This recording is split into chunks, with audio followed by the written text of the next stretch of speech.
اب شعبان کا مہینہ ہے تو ہم کیا کریں؟ تو اس میں جو ثابت شدہ اعمال ہے وہ کیجیے آپ۔ شعبان میں کیا ثابت ہے وہ بھی بتا دیتا ہوں آپ کو آخر میں، چونکہ اتنا کم ثابت تھا اس لیے میں نے اس کو آخر میں رکھا۔ شعبان کے مہینے میں جو چیز ثابت ہے وہ یہ ہے، ماں عائشہ رضی اللہ عنہا سے 3 روایتیں ہیں۔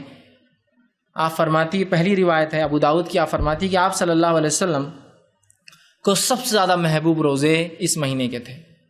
پہلی روایت، یہ صحیح روایت ہے۔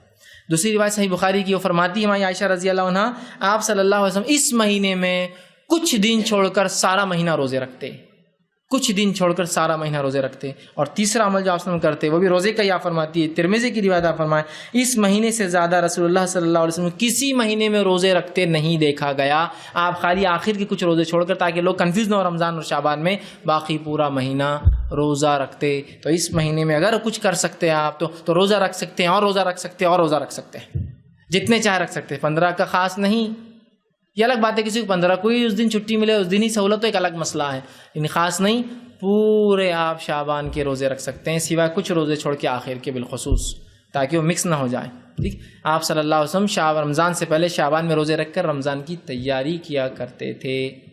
بات سمجھ رہے آپ؟ تو یہاں آپ جو کچھ شعبان میں کر سکتے ہو یہ ہے۔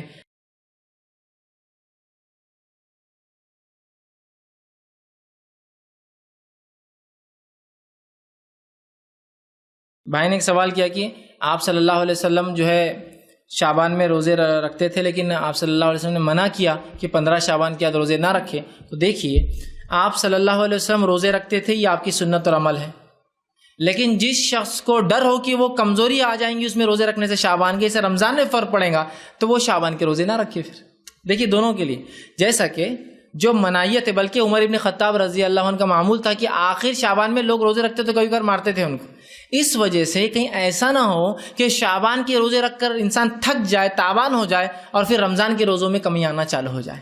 ہوتا ہے نا کبھی، ہر آدمی کا جسم ایک جیسا نہیں ہوتا، تو اسے بات پتہ چلی جو روزے رکھ سکتا ہے وہ رکھے، جس کو ڈر ہو کہ اس کی صحت اس کا ساتھ نہیں دے سکتی، تو رمضان کے چونکہ فرض روزے ہیں تو لہٰذا وہ نہ رکھے۔